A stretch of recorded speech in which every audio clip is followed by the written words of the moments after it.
Hi folks, County Line Gardener with you. Hey, I just realized today is May the 6th, I believe. It's Saturday here. We're in southern Indiana. Nice day, cloudy, going to rain after a while. But I hadn't done the garden update for May, which there's not a whole lot to show you. Other than, I got some... It's turned warm here now. Not real warm, but warm enough to plant. So I planted I planted I planted 4 rows of raised beds of tomatoes yesterday. Here they are. Well, they're standing up good. The temperature of the soil must have been warm enough that, they didn't go into shock or anything, but this is just a little bit of a mismatch here of what we've got. I'm going to come back later and show you how I plant tomatoes in the raised beds. Here's 3 that have not been prepared yet. They're ready. You can see I have the garden soil laid out in them, and I had the compost delivered, and then I put the compost in the raised beds, of course. I had so let's see, this year I had 10 cubic yards of compost delivered. Big pile there in the driveway, and then I used my front end loader and went and brought it out here and put it in these raised beds. There's the onions over there. Can't hardly see them. Now here's some tomatoes that I grew from seedlings. They just might make it. If you'll recall, I lost all my seedlings this year. That's my own stupidity. I tried to pull the plant down in the cup deeper with tweezers, and I think I ruined every single one of them. I know I threw away about 1,250 plants this year. And when you get $1 a piece for them, that hurts. It hurts a little bit, so I learned a lesson. Not do it again. I learned everything the hard way. Okay. Well, we'll get back up here in a minute. I want to keep this video to less than 10 minutes now because I'm on TikTok too. I use the same name, County Line Gardener, if you want to look at it. There's the blackberries. They're coming out of it. They're starting to branch out, but I got to come down here and cut the heck out of these things. After about 7 years, you're supposed to cut them down. I hate to do that, but they'll come right back. They'll come right back, even after you cut them all the way down to the ground. Well, let's go on up the hill here to the big garden. Got all this mowed the other day. Here's the other garden. Now here, if you'll recall, you can see the difference in the color of the grass. This used to be the gate. Right in here was the gate to the front of this garden. This garden used to start right here. All of this. And we got to the point where we just didn't want to mess with it anymore. So we got this up here ready. It's ready tilled and ready to go. I got my own way of tilling. I got that big 4-foot tiller on the back of that John Deere of mine. I got a compact tractor with a nice 4-foot tiller on the back you've all seen in the other videos. But anyway, what I'll do is I'll come up here in the fall after everything's pulled, picked and everything, and I will till this garden north and south, which is the way the plant rows go, is north and south. I do that because of the drainage. Then I'll come back in the spring, as you can tell now, and I've went east and west. We're going east and west now, okay? Now, before I get ready to plant the tomatoes, which is going to be later on today, maybe, up here. I don't know if I'll get to the tomatoes up here in the garden today. Each one of them flags represents a row of tomatoes. And then down there is the rows of green beans, and then the corn, and so on. But like I said, we're cutting it back this year. We're going to have 80, I think, what was it, 84 plants. 84 plants in the raised beds this year, and 84 plants up here. Let's see, that's something like, I don't know, about 10 rows. Anyway, so that's 175, about 175 plants total.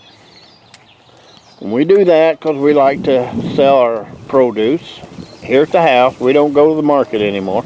But if you'll recall one of my last videos, I dug up a blackberry plant and brought it up here and propagating and brought it up here, unless I wanted to see how it's doing, and there it is. As you can tell, it's doing real good. Well, I went ahead and did that with 4 more just to space these in. These are all blackberries up here, if you'll recall. And I propagated every single one of these from them blackberry plants down in the front by the house. There's one that's blooming. Yeah, there's more than one blooming, isn't there? Them little white flowers, every one of them's a berry. But I ended up putting 5 up here. There's another one. That one really looks good. But they're looking good. There's a couple there that need to be cut off. When they're dead, they need to be cut off. Thinned out of there.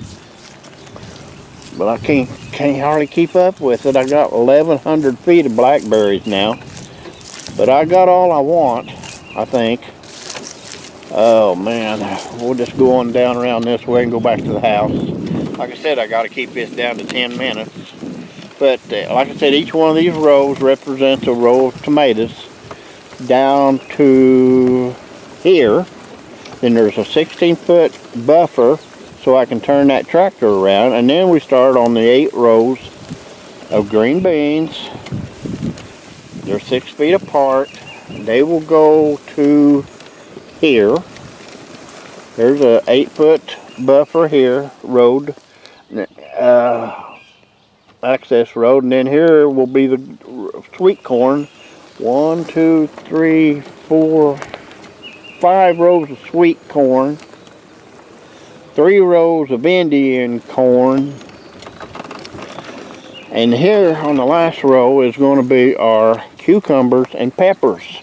Halfway up will be cucumbers and the other half will be peppers. We don't grow a lot of peppers because we don't eat them. We don't eat them and people won't buy them.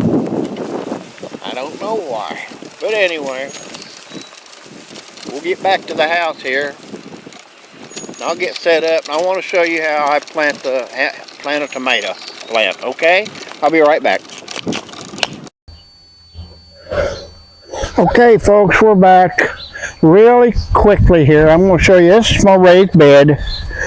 I always smooth it out. This is, like I said, this is the compost that we ordered and I brought in here. Real rich stuff, got manure in it. It's really, really good stuff. Then, like you see me just now, I spread the garden soil, the Miracle-Gro garden soil in here. Look how black that is. That stuff is just, oh, it's just so rich. It's just wonderful. Just wonderful. Mix that in with it. I don't know why I do that. It just seems to help us. I put 3 in. I've got a 16-foot bed here. And I'll put in 3 bags, 3 small bags, 3 cubic feet. And spread it all out down through there. Okay. Boy, it's going to be a nice day here. I think it's supposed to rain after a while. We'll see. We'll see. Okay. Now, let's see. I've got to go get something from the greenhouse. Darn it. I'll be right back.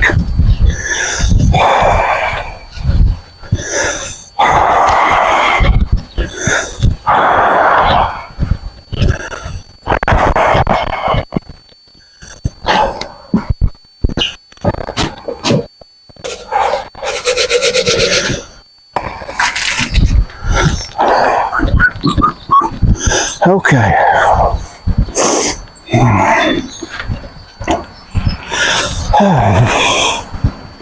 Okay, I'm back. Sorry about that, but I forgot something. So here's what we're planting. Tomato plants. These are our Amish paste. It's one of our favorites, especially Amish paste is what we plant for paste tomatoes, and they're just so easy to process, you know. Okay, anyway, we'll take here. I'll take. You can use whatever you got to dig with. I use my bare hand. Dig a hole there, okay? You can see how deep that hole is. It's down to my wrist. Okay. I'll take the plant. I'll pull the pull the stems off the bottom, just one or two, like that, okay? I'll drop that down in that hole, but before I do that, watch this. This is important to me. That's Epsom salt. Believe it or not, that is Epsom salt, the same thing you put on your feet. It's actually, I didn't know that. Someone on YouTube showed me that. Epsom salt is actually magnesium sulfate, and that is one of the key ingredients for plants. Okay, and folks, that's how I do it. And it's that simple. I'll go down through here and I'll do every one of them. I'll put 12 in this box, 12 in that box, and 12 in that box. We'll have 36 Amish paste tomatoes. They're just wonderful. We love them. So I'm going to get off of here and get back to planting the tomatoes. So I'll see you later, okay? I'll see you again in June, if not sooner. So for now, this is County Line Gardener saying bye-bye.